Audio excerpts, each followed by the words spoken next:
네, 안녕하세요. 삼성서울병원 감염내과 조선영입니다.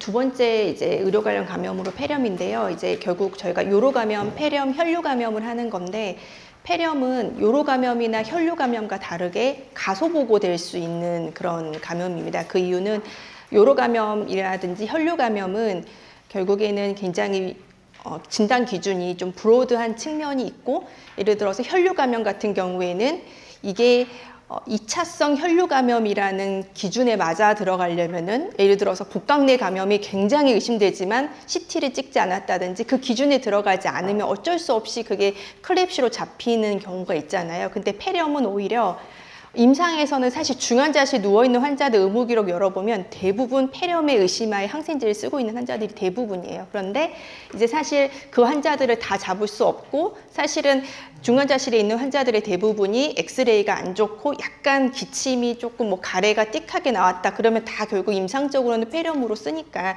그걸 이제 폐렴으로 진단할 수 없기 때문에 저희가 굉장히 폐렴은 진단 기준이 좀 구체적이고 꼼꼼한 면이 있습니다. 그래서 조금 가소보고되는 측면이 있어서 임상하고 이야기할 때는 조금 서로 이해가 안 되는 측면이 있지만, 그럼에도 우리가 감시 기준의 정확도를 유지하기 위해서는 주어진 감시 기준을 잘 적용하면 되는 거겠죠. 보시면은 앞서 김진환 선생님이 감시 정의를 많이 이야기해 줬어요. 그거를 이제 폐렴에 적용을 해서 이제 이야기를 해봐야 되겠는데, 보시면은 나오지는 않네요. 결국에 의료 관련 감염을 언제부터 잡을 수 있는 거냐? 결국 감염 발생일이라는 진단 정의가 있잖아요. 감염 발생일이라는 진단 정의가 있는데, 그게 결국에는 중환자실에 입원해서 3일이 돼야 된다는 거죠. 감염 발생일이. 그 전에 생겼다는 거는 기감염인데, 우리가 여기서 또 한 가지 조금 주의해야 될 측면이, 제가 이제 예전에 다른 병원들 이 의료 관련 감염 제대로 잘 하고 있는지 한번 정확도 보려고 간 적이 있었는데, 위에 보시면은 예를 들어서 다른 병원에서 전원돼서 왔다. 근데 그 병원에서 이미 감염이 발생했던 사람이다. 근데 이제 그거를 기감염을 적용해가지고 14일 이렇게 내려서 하고 있는 거예요. 그러니까 예를 들어서 입실하기 전에 생긴 감염 발생일을 기감염으로 적용하죠. 하지만 입실 3일 전이 감염 발생일이면 그거는 기감염으로 계속 내려서 하지 않는다는 거예요. 그래서 기감염을 적용을 하실 때도 기준이 있기 때문에 그걸 보고 하셔야지, 이미 타 병원에서 감염 발생해서 왔었기 때문에 그거는 기감염이라고 해서 지금 이제 병원 중환자실에서의 그걸 빼면 안 된다는 그런 내용을 말씀을 드리고요. 감시에 필요한 것 중에서 가장 이제 기본적인 거는 결국 진단 기준 친족 기간 7일인 거죠. 그래서 그 7일을 적용할 때 그 기준이 뭐냐? 위 3, 아래 3인데 그 기준이 뭐 여러 가지가 있지만 폐렴에서는 아마도 엑스레이 소견이 될 거예요. 근데 그 엑스레이 소견을 굉장히 기준이 철저하고 굉장히 많은 매뉴얼에 주석이 붙은 걸 보실 거예요. 그래서 그 매뉴얼에 있는 주석을 꼼꼼히 보셔야 된다는 거고, 보시면은 예를 들어서 어떤 환자가 체스트 이미지가 인필트레이션이 있다라는 것을 알았다라고 하면은 이게 최초의 진단 검사의 어떤 클루가 되는 거죠. 그래서 위 3, 아래 3 해가지고 7일의 구간을 정했어요. 그럼 나머지 그 복잡한 정의 기준이 모두 이 7일 안에 만족을 해야 된다. 이렇게 생각을 하시면 됩니다. 그래서 7일을 만족했는데 최초 진단 기준에 해당하는 것이 감염 발생일이에요. 그럼 이 환자 같은 경우에는 체스트 이미지가 진단 기준에 들어가기 때문에 바로 ICU 데이 4일이 감염 발생일이 되는 건 거죠. 하지만 만약에 열이 체스트 이미지보다 선행해서 생겼었다 라고 한다면은 이제 감염 발생일이 앞당겨지는 거죠. 이 7일 안에서. 그럼 그것을 통해서 뭐가 달라지는 거냐면은 인펙션, 우리 아까 말씀드린 이제 2차 혈류 감염 여기 보시면은 리피트 인펙션 타임 프레임, 이 RIT가 달라지는 거죠. RIT는 감염 발생일로부터 2주를 내리는 거기 때문에. 그래서 아까 뭘 기준으로 클루를 잡아서 7일을 만들고 그 7일 안에서 뭐가 제일 먼저냐 이런 걸 보고 거기서 감염 발생일이 결정이 되고 14를 내려야 된다. 이렇게 생각을 하시면 됩니다. 그리고 이제 가끔 이제 이렇게 폐렴이라고 진단됐는데 중간에 막 블러드 컬처 양성이 끼고 들어온단 말이에요. 그럼 저희가 헷갈리는 게, 이거를 폐렴의 2차성 혈류 감염으로 볼 거냐, 아니면 폐렴도 있고 클립시도 있고 이중으로 진단을 할 거냐, 이게 항상 헷갈리는 부분인데, 이제 혈류 감염이 이제 생겼을 경우에 2차 혈류 감염이다, 폐렴에 의한 2차 혈류 감염이다라는 걸 진단을 내리기 위해서는 앞서 말씀드린 그 인펙션 윈도우 피리어드 7일과 RIT 14 여기서 나온 혈액만, 혈액배양 검사만 포함을 할 수가 있습니다. 하지만 예를 들어서 이 기간에 포함이 되는데 블러드 컬처에서 엔테로코커스 페시움이 나왔어요. 그러면 폐렴에 의한 2차 혈류 감염으로 진단할 수 있나요?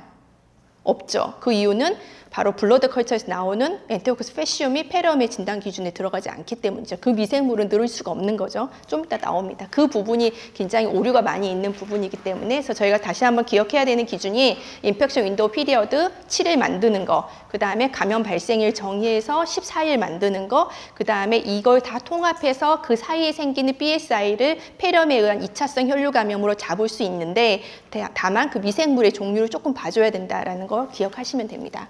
전동 기축 같은 경우에는 우리가 그럼 중환자실에서 퇴실해버리면 끝나는 거냐? 그거는 아니고 중환자실에서 입원 3일째 빠졌어요. 3월 24일에 빠져서 일반 병동으로 갔지만 그 다음 날에 어떤 일이 발생을 했다면 감염 발생일이라면은 그건 그 중환자실 걸로 하는데 근데 감염 발생일을 이미 중환자실에서 퇴실한 날짜로 할 수는 없잖아요. 그러니까 예를 들어서 25일 날 감염 발생일이라고 하더라도 퇴실일, 24로 감염 발생일을 보고한다는 거예요.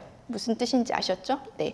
그래서 우리가 그 환자 떠났다 하더라도 떠나고 나서 한 일주일 정도는 컬처 결과도 쭉 보고 의무 기록도 보시면서 완전히 빠졌는지를 확인을 해야지 이게 이제 가소 보고가 안 되는 거고 또 제가 한번 보니까 어떤 병원은 중환자실 안에서의 정동이 많은 거예요. A로 갔다가 B로 갔다가 그래서 중환자실 사이에서 근데 또 A, B, C의 담당자분들이 다 다르다 보니까 이 환자는 아마 저쪽 중환자실 담당자가 잡았겠지 이렇게 하다 보면 붕 뜨는 경우도 있더라고요. 그래서 전동된 환자는 서로 담당자가 다른 경우에는 확인해가지고 빠지지 않도록 하시는 게 중요하겠습니다.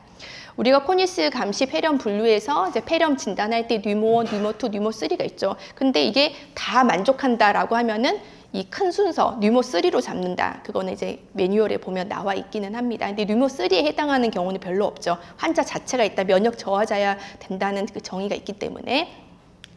그 다음에 임상적으로 정의한 폐렴 뉴모 1에서 이 영상 검사는 엄청나게 많은 주석이 붙어 있어요. 사실 매뉴얼에. 그래서 그걸 꼼꼼하게 읽어보셔야 되고 결국에는 엑스레이 하나만 갖고 판단해서는 안 된다는 부분이 있고 두 가지 이상. 보통은 그 하나의 엑스레이를 가지고 앞에 한 2, 3일, 뒤에 2, 3일 봐가지고 이 전체를 폐렴이라고 할 수 있겠다라는 게 생겨야지 할 수 있다는 거죠. 그 이유는 폐렴은 금방 좋아지지 않는다. 갑자기 좋아진 거는 처음부터 그건 폐렴이 아니었다. 이런 의미가 있는 거죠. 그래서 특별히 어떤 용어를 가지고 해야 되냐면은 영상 판독에 폐렴이다라고 주면 좋지만 그렇게 안 나온단 말이에요. 많이 쓰는 영상의학과 의사들이 많이 쓰는 표현이 인필트레이션이 있다, 컨솔리데이션이 있다, 캐비테이션이 있다, 혹은 굉장히 많은 용어들이 있죠. 그 용어들을 폐렴이라고 할 수 있는지를 봐줘야 되는 거고 물론 뭐 엑스레이가 하나만 있는 경우는 없을 거예요. 근데 굉장히 엑스레이가 깨끗했고 폐나 심장에 문제가 전혀 없었던 환자인데 누가 봐도 이거는 폐렴이다. 이런 게 있으면 하나만 돼도 인정해준다. 이런 뜻이 됩니다. 예를 들어서 2가지 이상 연속적으로 봐줘야 된다. 그래서 제가 인필트레이션, 컨솔리데이션 공동이라는 말이 썼는데 사실 가장 브로드한 용어가 인필트레이션이에요. 이거는 원래 폐에는 공기가 차 있으면 까맣게 보여야 되잖아요. 근데 공기가 아니고 물이 찼다. 퍼스가 찼다. 이러면은 보이는 게 그냥 인필트레이션이에요. 그럼 약간 또 희끄무리하게 하얗게 보이겠죠? 그래서 체스트 인필트레이션은 폐렴을 뜻하는 말은 아닙니다. 비정상적인 소견이라는 건 거죠. 하지만 컨솔리데이션은 조금 더 폐렴을 시사하는 소견이기는 해요. 이거는 폐포 안에 이제 플루이드 퍼스가 있다라는 뜻이고 캐비테이션은 조금 더 폐렴을 시사하는 소견인데 많이 보이지는 않습니다. 폐렴이 심해가지고 조직이 괴사돼버가지고 구멍이 뚫리는 거 이런 걸 캐비테이션이라고 하는데 이런 거는 뭐 폐렴이 아니어도 보일 수 있기는 합니다. 그래서 폐침륜, 인필트레이션은 굉장히 애매한 표현이다. 폐렴일 수도 있지만 그게 공기가 빠져나가서 무기폐가 돼도 인필트레이션이라고 표현하고 다양하게 표현하기 때문에 다만 폐렴과 다른 것들의 특징은 물론 다른 것들도 오래 지속될 수 있지만 오래 지속이 된다. 갑자기 좋아진 건 아니다. 그래서 가장 적절하게 하기 위해서는 어떤 엑스레이 하나를 잡았으면 3일 전, 그 다음 진단 후 2일, 7일 째서 보면서 이걸 폐렴이라고 할 수 있을 건지를 봐주셔야 돼요. 그래서 폐침류 내시가 있어요. 어떤 환자가 ICU 데이 7일째 폐침류도 있고 또 우리가 70세 이상이면 의식 변화도 진단 기준에 들어가잖아요. 의식 변화도 있고 뭐 가스 교환, 악화, 수포음이 있었다. 이거 뉴모1으로 볼 거냐? 이렇게만 보면은 사실 뉴모1이 맞는데 예를 들어서 환자의 체스트 이미지 데이 7일째가 이제 아까 가운데에 있는 이론 소견인데 이제 한 3일 전 이틀 전 거 보고 그다음에 이 데이 7에서 한 3, 4일쯤 봤더니 점점 좀 악화되고 있는 게 눈에 보이잖아요. 그럼 이건 누가 봐도 폐침류 폐렴이라고 할 수 있다라는 건 거죠. 그런데 이 데이 7이 똑같이 안 좋은 거고 이거는 데이 7일 거는 영상의학과 의사가 봐도 이건 폐렴일 수도 있고 뭐 물이 찬 것일 수도 있다 이렇게 판독하겠지만 데이 9일에 보니까 너무 깨끗해졌어요. 그럼 이건 폐렴이라고 할 수 없으니까 충족하지 않는다. 악화된 게 아니기 때문에 이렇게 봐주시면 됩니다. 오히려 더 많이 좋아졌잖아요. 결정적인 한 장의 영상 소견은 컨솔리데이션이 폐렴을 조금 더 시사하는 소견인데 자세히 보면은 이제 뭐 에어 브론코그램이라는 조금 특징적인 소견이 보이기는 하는데 경화라든지 공동 조금 더 특이적인 표현이 보이면은 이런 경우에는 한 장만 있어도 영상 검사로 이제 진단을 할 수 있는데 사실 ICU 환자 중에서 한 장만 남기고 떠난 사람은 없죠. 그 다음에 영상검사 소견에서 아까 이제 많이 쓰는 표현이 인필트레이션, 컨솔리데이션, 캐비테이션인데 또 많이 쓰는 게 뭐 오페스티. 이건 더 브로드예요. 좀 이상하네. 하얗게 보여. 헤지니스. 이것도 굉장히 이거는 폐렴을 진단하는 소견이 아니라 엑스레이를 그냥 묘사하는 소견들이죠. 이런 여러 가지 표현들이 있는데 명확하게 기술 안 돼 있다 하더라도 의무 기록을 봤는데 다른 진단 기준이 다 맞아 떨어지고 계속 시리얼하게 봤을 때 폐렴이라고 할 수 있으면은 이것도 쓸 수 있다라는 뜻이에요. 근데 이제 사실 이런 말이라도 있으면은 땡큐죠. 근데 사실은 no interval change가 사실 제일 많기는 하죠. 그래서 선생님들이 의무 기록 봤는데 정말 이거는 폐렴 같고 좀 엑스레이도 안 좋아 보인다 하면 반드시 감염 관리 담당한 의사 선생님들하고 함께 그 엑스레이 소견상 노 인터벌 체인지하고 무조건 빼지 마시고 한번 리뷰해 보시는 게 좋습니다. 그 다음에 이제 증상과 지용인데 뭐 첫 번째 하나 이상이 있다. 이거는 뭐 누구나 봐도 다 늘 수 있죠. 열은 38도 이상이니까 초가니까 UTI랑 똑같죠. 뭐 7도 8이어도 마음을 넣고 싶어도 그냥 이 기준에 따라가셔야지 결국 이제 정확하게 된다는 거고 두 가지 이상이 있다라는 거에서 조금 자의적인 해석이 들어갈 수 있는 부분만 짚고 넘어가면 새로운 농성 객담 이걸 어떻게 판단할 것이냐 다 매뉴얼에 보면 나와 있습니다. 매뉴얼에 보면은 환자들이 이거는 사실은 스푸텀 컬처에 나갔기 때문에 사실 이걸 알 수 있는 거죠. 이것만 검사하는 건 없잖아요. 스푸텀 컬처에 나가면은 거기에 뭐 평평상피세포는 몇 개고 뭐 WBC 몇 개다라는 걸 보여준단 말이에요. 그걸 보고 선생님들이 아 이건 농성객담이다 표현을 해줘야 되는데 평평상피세포라는 건 구강에 있는 세포예요. 구강에 있는 세포가 일단 10개 이상 나오면 다 뺀다. 근데 만약에 구강에 있는 세포가 10개 미만이에요. 아, 그럼 적어도 오염된 건 아니야. 구강에 오염된 건 아닌데 WBC가 10개 미만이네? 아, 그럼 이건 농성이라고 할 수가 없어. 25개 이상은 돼야 돼. 요 기준으로 따라가시면 됩니다. 그래서 병원별로 다 보고 양식이 달라요. 보시면은 첫 번째 A병원 봐보시면은 에피세리얼 셀이라는 게 결국 입안에 있는 상피세포라고 생각하면 되거든요. 입안에 있는 상피세포가 9개가 안 나왔어요. 10개가 안 나왔어. 그럼 이거 오염된 건 아니죠. 그런데 WBC가 한 개도 안 나왔거든요. 그럼 이거는 적절하게 잘 뱉은 거긴 한데 잘 검사는 했는데 농성은 아니라고 할 수 있는 거죠. 그다음 이제 B병원 같은 경우에 보면은 여기는 조금 더 친절해요.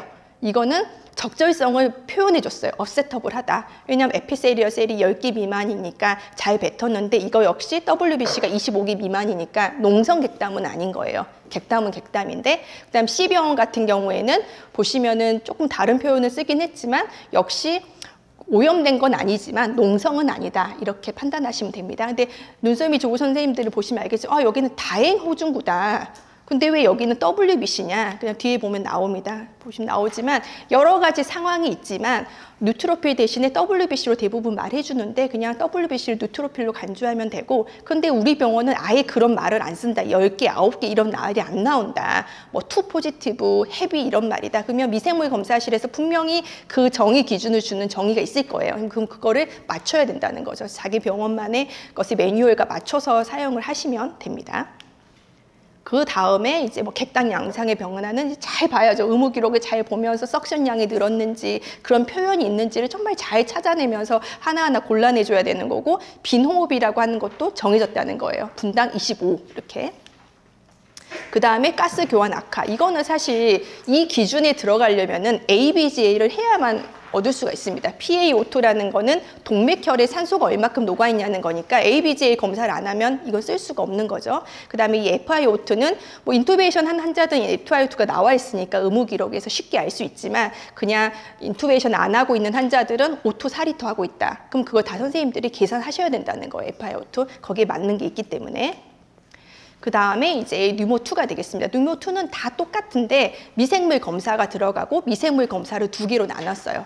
세균, 근데 세균하고 곰팡인데 여기서는 캔디다는 빠지는 거다라고 생각하시면 되고, 두 번째는 우리가 배양에서 절대 얻을 수 없는 것들, 뭐 바이러스, 레지오넬라 이런 거 배양으로 거의 얻기가 힘들죠. PCR로 해야 되는 거지. 그래서 보시면은 우리가 흔히 생각하는 호흡기 검체, 그냥 이렇게 석션해가지고 뽑는 거, 뭐 TTA라고 보통 표현을 하죠. 트랜스트라케 아스피레이션 이런 거는 해당이 안 돼요. 기준 자체에서 같이 보시면은 혈액 배양 양성은명 뉴모2로 진단을 할 수 있는데 아까 말씀드린 것처럼 미생물 종류를 잘 봐주셔야 되고 또 다른 부위에 감염이 없어야 돼요. 뭐 복강내 감염이라든지 이런 거. 그 다음에 흉수 배양 양성인데 사실 그 체스트 튜브 오래 꽂고 있는 환자들은 흉수 배양 거의 대부분 양성이잖아요. 근데 여기서 여기는 기준을 어떻게 줬냐면은 넣자마자 나온 거. 그죠? 흉수 꽂자마자, 튜브 꽂자마자 나온 거, 혹은 그날 당일에 나온 거, 이것만 넣습니다. 그러니까 사실 적용되기가 많이 힘들고, 또 한 가지는 그냥 우리가 아스피린에서 뽑은 검체가 아니라 발을 해줘야 돼요. 기관지 내시경을 통해서 폐포에서 뽑아낸 것만 사용을 할 수가 있습니다. 뉴모2에서는. 나머지 뭐 폐렴을 보기 위해서 조직 병리 검사를 하는 일은 없기 때문에 이 아랫부분은 그냥 이런 게 있다라고 해서 넘어가 주시면 됩니다. 그래서 이렇게 우리가 폐렴인지 뭐 보기 위해서 어떤 원인균을 보기 위해서 기관지 내시경을 해가지고 세척하는 거예요. 기관지까지 내려가지고 폐포 안에 물 집어넣고 뽑아내는 거고, 그 옆에 있는 거는 사실은 거의 하지 않는다라고 생각하시면 되고, 그 환자가 발을 했다고 하면은 이제 생각을 해주시면 됩니다. 근데 발을 했다고 해서 그럼 발해가지고 배양검사 양성이면 다 진단 기준이냐? 그거는 아니고, 아까 진단 기준이 보시면 발은 10에 얼마인가요? 4승 이상이잖아요. 예를 들어서 이 옆에 환자는 발을 했어요. 브론키얼 아스피레이션을 했는데 S 오레우스가 나왔는데 8 곱하기 10의 3승이니까 이건 또 발을 했지만 사용할 수는 없는 거가 되겠죠. 그 다음에는 이제 바이러스, 레지오넬라, 클라미디아 뭐 이런 것 같이 요즘은 이런 PCR 검사를 굉장히 많이 하잖아요. 하지만 코에서 나오는 것들, 우리가 보통 코에서 많이 검사를 하는데 그런 것들은 사용하기는 힘들겠죠. 다음은 면역 저하자에 의한 폐렴이고 뉴모3인데, 사실 뉴모3는 처음부터 환자 호스트 팩터가 면역 저하가 아니면 해당되지 않기 때문에 별로 신경 안 쓰셔도 되는데, 보시면은 증상과 징후 측면에서 굉장히 뉴모1과 뉴모2보다는 좀 하나만 있어도 만족을 해요. 그 이유는 면역이 떨어져 있는 환자들은 너무 면역이 떨어져 있기 때문에 폐렴의 임상 소견이 안 보여요. 열이 있어도 열이 잘 안 나고 뭐 이런 의미. 그래서 하나 이상만 만족해도 된다는 거고, 뭐 객혈이나 흉막통들이 포함이 되어 있다. 근데 저희 코니스 자료 봐도 사실 뉴모3는 거의 없기는 하거든요. 그 다음에 이제 미생물 검사에서 한 가지 알아두셔야 되는 게, 원래 캔디다는 늘 수가 없는데, 2차성 혈류 감염을 늘 수가 없는데, 면역 저하 뉴모3에서만 혈액에서도 나오고 객담에서도 나온다면은 이거는 뉴모3의 그냥 2차적인 혈류 감염으로 늘 수 있다, 이렇게 생각을 하시면 됩니다. 그래서 면역 저하자의 정의는 한번 쭉 읽어보시면 됩니다. 그 다음에 이제 미생물 검사, 아까 말씀드린 것처럼 뉴모3에서만 캔디다가 혈액에서도 나오면서 일괄적으로 다 뭐 호흡기 검체에서 나오고, 아까 말씀드린 것처럼 하지만 진단 기준 충족 기간 안에는 나와줘야 되겠죠. 그러면 이제 뉴모3로 잡을 수 있다, 이렇게 생각하시면 됩니다. 그래서 세부 기준의 우선순위 뉴모1도 맞고 뉴모3도 맞으면 뉴모3로 진단한다는 부분. 그 다음에 인공호흡기 관련 폐렴, 사실 기구 관련 감염은 다 똑같죠. 그 기구를 이틀 이상 초과해서 가지고 있어야 된다는 부분 다 알고 계시면 되겠고, 그래서 쭉 보시면은 A, B, C, D는 이제 발생일이에요. 감염 발생일이라고 했을 때 결국에 배비라고 진단할 수 있는 거는 B 시점 정도 되겠죠. B가 감염 발생일인 경우에 데이 3이 되겠네요. 그런 경우에 앞에 벤틸레이터를 이틀 이상 초과해서 가지고 있었으니까. 그 다음에 C 같은 경우도 이제 되고, 벤틸레이터 제거했다고 하더라도 하루가 안 지났으니까. 그 다음 코니스 감시를 위한 폐렴 진단 시 주의사항은 의사의 폐렴 진단만으로는 부족하다는 거예요. 의사가 의무 기록에 폐렴이라고 썼다, 협진에 폐렴이라고 돼 있었다. 물론 우리가 감염내과 과가 있는 경우에 감염내과 협진을 많이 보기는 하지만 그렇지만 그것만으로는 부적합하다는 거예요. 특히 저희도 보면은 가끔 BSI 진단할 때 감염내과 어떤 선생님이 자꾸 요즘 컨타미네이션 같다 이렇게 써주니까 저희가 참 클랩시를 잡기가 애매하더라고요. 하지만 뭐 그거는 컨타미네이션일 수도 있지만 한 10%의 트루 패소된 가능성도 있잖아요. 그래서 잡는 거기 때문에 의사의 진단 소견만으로는 부적합하다는 거 생각해 주셔야 되고, 가끔 이런 게 있더라고요. 아니 그냥 응급실에서 기관 내 삽관을 할 때 아스피레이션 사건이 발생을 했어요. 그러고 이제 ICU 올라왔는데 좀 한참 있다가 폐렴이 생긴 거예요. 그럼 이제 거기 그 파트장님이 아니 그거 응급실에서 아스피레이션 됐잖아요. 삽관하다가. 근데 그거는 이제 중요하지 않다. 기간이 맞으면 맞다 생각하시면 되고, 항상 RIT 기준을 생각을 해주셔야 된다는 거. 그리고 또 한 가지는 이제 우리가 혈액에서 나왔을 때 뭐 캔디다가 나온다든지 혹은 뭐 코아귤로즈 네거티브 스타필로코커스 엔테로코커스가 나오는 거는 우리가 2차성 혈류 감염으로 폐렴 걸로 뺄 수가 없다는 거예요. 근데 또 한 가지 헷갈리는 게 코아귤로즈 네거티브 스타필로코커스라고 검사 결과에 나오는 경우도 있는데 뭐 안 나오는 경우도 있어요. 이거는 S 오레오스 아닌 스타필로코커스는 다 코아귤로즈 네거티브 스타필로코커스라고 생각하시면 됩니다. 그다음에 폐렴의 원인 기준으로 보지 않는 거. 근데 이제 그냥 캔디다, 그다음에 뭐 CNS, 엔테로코커스는 폐렴이 아니야라고 생각을 했는데 흉수에서 나오는 경우에 흉수 뽑은 날, 그 날에는 볼 수도 있다. 이제 예외적인 상황 보시면 됩니다. 이제 몇 가지 보시면은 반복적으로 생긴 거예요. 한 명의 환자에서 뉴모가 이제 의심이 돼서 새로운 뉴모로 이제 보고를 할 때는 당연히 그 RIT 기간을 봐야 되겠죠. 이 환자 같은 경우는 데이 4일이 감염 발생일로 폐렴이 생겨서 잡았는데 그러고 나서 좀 좋아지는가 싶었더니 또 생긴 거예요. 그래서 뉴모 이거 잡을 수 있을 거냐 못 잡을 거냐 이런 문제는 RIT 경과했느냐에 따라서 달라진다. 이렇게 생각해 주시면 됩니다. 반복적인 온뇌폐렴 두 번째인데 보시면 65세 남자가 복막염으로 중환자실에 입실을 해가지고 이제 왔다는 건데 이 환자는 감염 발생일이 데이 2예요. 그럼 이건 기감염으로 보는 거잖아요. 그렇죠? 하지만 기감염도 이제 RIT 개념을 적용한다는 거예요. 하지만 타 병원에서 와가지고 감염 발생일이 한참 정인데 거기에다 RIT 적용하면 안 된다는 거 그렇게 정의하시면 되고, 사실은 A씨로만 보면 폐렴은 굉장히 간단해요. 근데 그 하나하나를 뭐 맞출 수 있느냐, 그다음 특히 영상 검사를 어떻게 정의하냐가 사실 제일 어려운 거긴 하죠. 같이 읽어보면은 입시 4일째 감염 발생 어떤 클루가 있었네요. 쭉쭉쭉 넘어가 봤더니 배양 검사 결과 혈액 배양 5일째 슈도모나스가 나왔다. 이 환자는 뭐 뉴모 1으로 진단할 수도 있겠지만 혈액 배양에서 슈도모나스는 폐렴으로 잡을 수 있는 거잖아요. 그래서 뉴모 2로 진단했다. 뉴모 1도 되지만 이런 표현이 되겠고.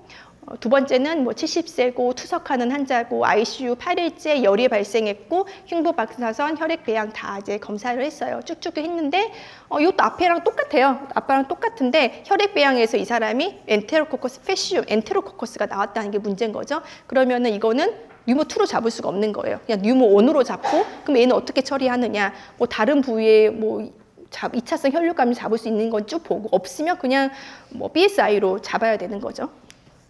예시 세 번째는 30세 남자고 뭐 TA가 있었고 인공호흡 하고 있고 쭉쭉쭉 이렇게 있었어요. 그리고 산소 포화도도 감소했고 뭐 이렇게 배양 검사 나왔는데 보면 다 조금씩 부족해요. 조금씩 뭐 WBC 9,000 그렇죠? 그다음에 딱 봤는데 이거는 어때요? 에피세리얼 셀 25, 뉴트로필 10이면 농성 객담이라고 할 수 없고 뭔가 그럴듯한데 하나하나 보면은 사실 적용할 수 있는 게 하나도 없고 배양 검사 이런 환자 스푸텀에서 나왔다고 이 스푸텀 결과를 쓸 수가 없잖아요. 그래서 이런 거는 해당이 안 된다. 하지만 임상적으로는 분명히 이걸 폐렴이라고 치료를 하고 있을 거거든요. 그래서 그런 거 생각하셔야 된다는 거고. 네 번째는 79세 남자고 중환자실에 갔고 흉부 검사, 혈액 배양 다 같이 했다. 크랩실라 이렇게 나왔다. 이거 뉴모 2로 잡을 수 있다는 부분 알고 계시면 되겠습니다. 그다음 제가 말씀드리는 부분은 우리가 뉴모니아를 제대로 진단하는 것도 좋은데 뉴모니아 전후에 생기는 BSI들을 무리하게 뉴모니아의 2차적인 걸로 집어넣다가 BSI가 빠지는 경우들이 있어요. 그래서 저희가 타당도 했을 때 폐렴과 관련해서 오류가 있었던 건을 조금 보면은 1월 14일에 ICU에 입원했다가 2월 6일 날 ICU에서 퇴실을 했어요. 근데 ICU에서는 폐렴으로 입원을 해서 뭐 뉴모니아로 보고를 했었을 수도 있겠죠. 퇴실하고 그 다음날 혈액 배양에서 아시노토박터 바우마니가 나왔어요. 그럼 이거는 퇴실 다음 날이니까 이게 이제 문제가 ICU에 건이 될 수가 있는 건 거죠. 근데 이제 어떻게 생각을 했냐면 이 사람은 예전에 폐렴이었잖아. RIT 개념 적용해서 그냥 2월 7일 혈액배양은 빼. 이렇게 된 거예요. 그러니까 RIT 기간 지났는데 폐렴 기감염 세컨더리 BSI로 뺀 거예요. 그래서 우리가 폐렴 진단 후에 BSI 생겼으면 그게 RIT 기간에서 적용이 되는지를 보고 빼주셔야 된다는 거. 그다음 또 한 가지는 어떤 환자가 중심정맥관 삽입하고 ICU에 입실을 했어요. 열도 나고 혈액배양에서 캔디다가 나왔는데 소변배양에서도 캔디다가 나왔어요. 근데 또 스푸tum 컬처에서도 캔디다가 나왔어요. 그래서 이거를 그럼 어떻게 진단을 했느냐 봤더니 이거를 BSI로 진단을 안 하신 거예요. 왜냐? 스푸tum 컬처에서 캔디다가 나왔기 때문에 이거는 폐렴이다. 폐렴에 의한 2차 혈류 감염이라고 생각을 하신 거예요. 하지만 아까 말씀드린 것처럼 면역 저하자든지 그런 게 아니면은 캔디다를 이 BSI를 2차 혈류 감염 넣을 수가 없습니다. 그래서 이거는 BSI가 누락이 되는 거예요. 이것 때문에. 그래서 폐렴 있을 때 생기는 혈액배양을 별개로 볼 건지 폐렴과 관련된 2차 혈류 감염을 볼 건지 잘 판단해 주셔야 되고 아마 마지막 장 같은데 면역 저하자가 아닌데 2월 15일에도 좀 엑스레이가 안 좋네요. 2월 17일에 ICU에 입실을 했어요. 39도 발열이고 새로운 농성객담 또 산소 요구도도 증가해가지고 좀 더 안 좋아지고 있었네요. 2월 17일에 중심정맥관을 삽관을 했고 2월 19일에 혈액배양에서 스타필로코커스 오레우스가 나왔어요. 그래서 뉴모2다. 그래서 세컨더리 BSI인데 그냥 이건 기감염이다. 처음 왔을 때부터 보면 좀 테스트가 안 좋았죠. 근데 2월 22일에 혈액배양에서 또 캔디다 알비컨스가 나온 거예요. 그래서 이거를 갖다가 그냥 균만 추가하는 형식으로 그냥 이거를 폐렴 뉴모2에 그냥 묶은 거예요. 하지만 진단은 이거는 크랩시로 센트럴 라인이 있었으면 해야 된다. 그 이유는 캔디다 알비컨스는 뉴모니아의 2차적인 원인균을 할 수 없기 때문이다. 면역 저하자가 아니라면 그 부분입니다. 그래서 이상으로 제 강의는 마치겠고요. 아까 말씀드린 부분 정의하면 이제 폐렴 진단할 때 폐렴 진단하시는 것도 중요하고 그 앞뒤에 생기는 여러 가지 혈류 감염들을 이제 클랩시로 볼 거냐, BSI로 볼 거냐, 아니면 폐렴의 2차성 혈류 감염이냐 볼 거냐 그런 거를 좀 신경을 써주시고 감시를 하면 좋을 것 같습니다. 이상으로 마치겠습니다.